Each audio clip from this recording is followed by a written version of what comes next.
Hey everybody, welcome to Live, Work, Play Knoxville. My name is William Croce. I'm a local realtor here in Knoxville, East Tennessee. I started this YouTube channel to educate people who are thinking about moving to Knoxville, Tennessee. If you're thinking about moving to Knoxville or anywhere in East Tennessee, call me, text me, email me. Let's hop on a Zoom call and game plan your move to East Tennessee. In this episode, I'm going to discuss some of the more popular neighborhoods in Knoxville and some of the outdoor opportunities in and around Knoxville. And drop me a comment where you'd like me to cover in future videos.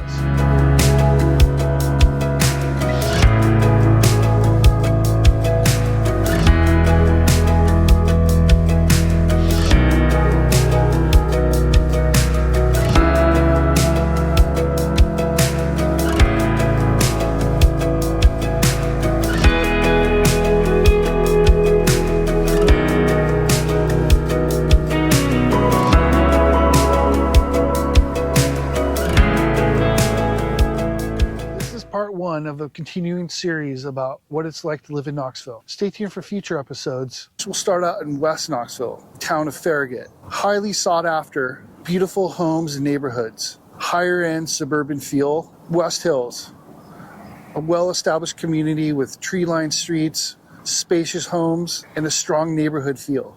Hardin Valley, a rapidly growing suburb with lots of new development, great schools, and easy access to West Knoxville, downtown, and even Oak Ridge. Sequoyah Hills, one of Knoxville's most historic and charming neighborhoods, known for its stunning homes, charming neighborhoods, and scenic views. Bearden, a mix of old and new, offering great shopping, restaurants, and close proximity to downtown Knoxville. Oak Ridge, well, technically outside of Knoxville. Oak Ridge is popular for its affordability, great schools, and major employers. Powell, a growing suburban area with a small town feel. Good schools and easy access to highways. Now headed south of downtown, South Knoxville and Island Home, a favorite for outdoor enthusiasts. Places like the urban wilderness, lots of new development, restaurants, breweries, and a growing art scene. Downtown Knoxville, ideal for those who love city life, condos, lofts, great restaurants and an energetic atmosphere. Continuing further south, we have the town of Maryville, a very popular and sought-after suburb, just south of Knoxville, in close proximity to the Great Smoky Mountain National Park. Highly rated schools, scenic mountain views, and a charming downtown. Very popular and sought after for relocating from out of state. Now moving back northwest of Knoxville, we have the town of Clinton. It has a historic and small town charm, affordability, and easy access to the city. It's also located right on the Clinch River. Then we move out east, just about a 30-minute drive east down the I-40. You come to Sevierville, and I'll even lump in Pigeon Forge with this. This area offers stunning views, excellent outdoor opportunities, and lots of investment property opportunities. Pigeon Forge and even Gatlinburg is a sight to behold, one of the top family-friendly tourist destinations in all the U.S. And for good reason. You have Dollywood, multiple water parks, including my family's favorite, Smoky Mountain Water Park. Get it? It's the play on the Smoky Mountains, but it's Smoky Mountain. Pigeon Forge, I like to call it Las Vegas for kids. Very, very family-friendly. Headed a little bit closer back to Knoxville, but still to the east, the communities of Strawberry Plains and Kodak. Here you'll find a more rural feel with opportunities for small farms, homesteading, acreage.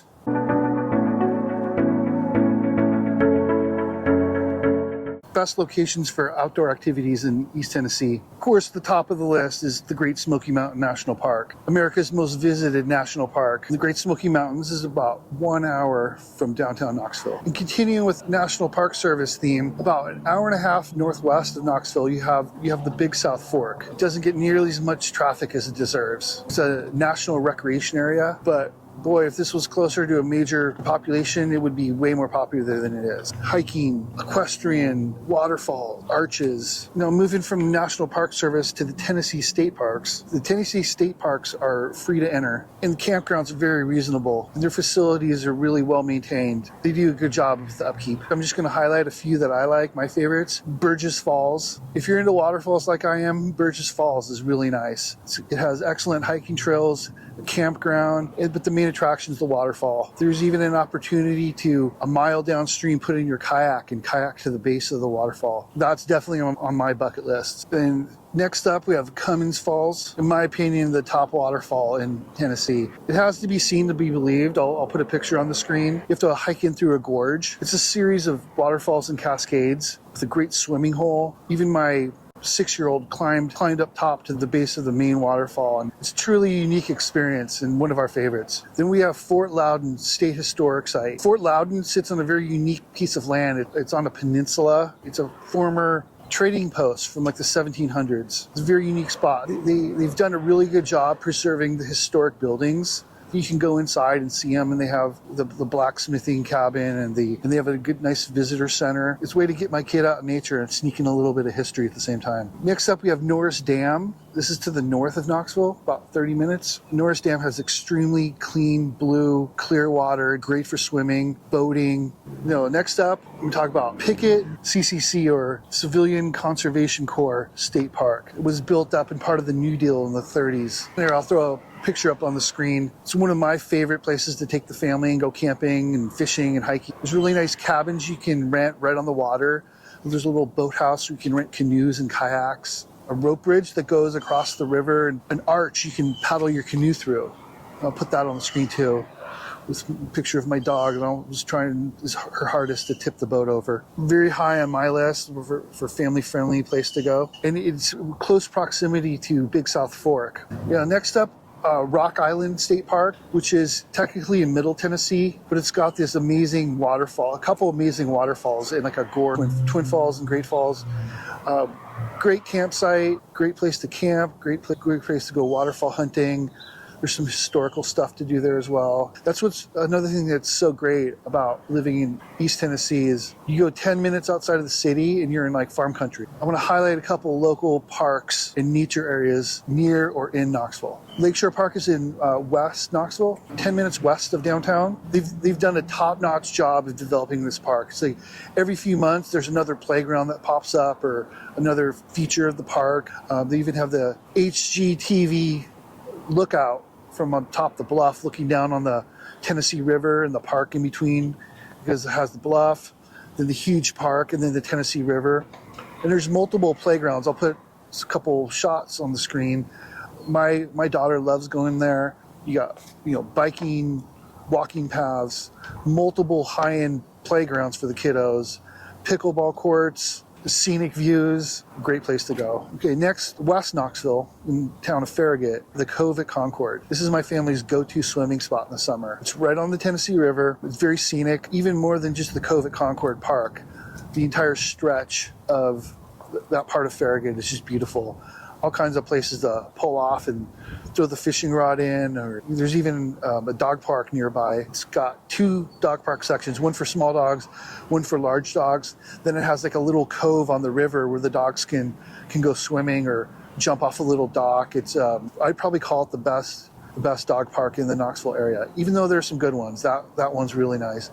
But back to the Cove at Concord, definitely taking my dog there, and she swims with us. Take the kayaks out.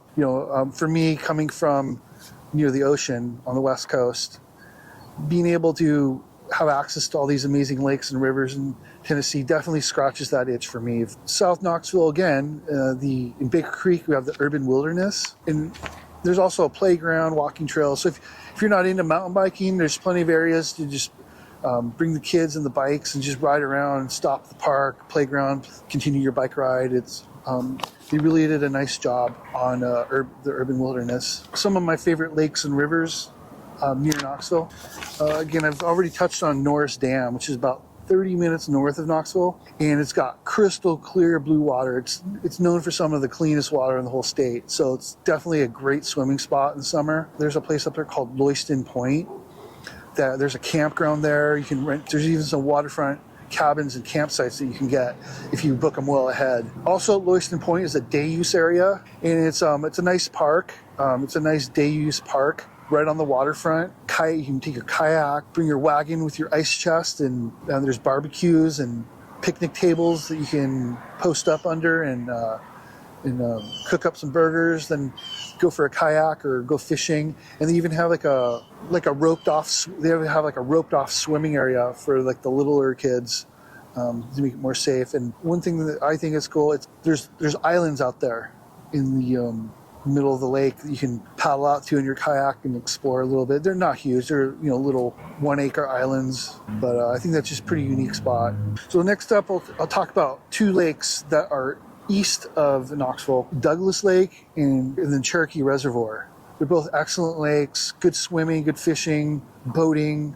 There's a little boat launch. They have waterfront parks with like barbecue. And both of those lakes definitely have some beach area. So if you're looking for some beach area, both of these have it.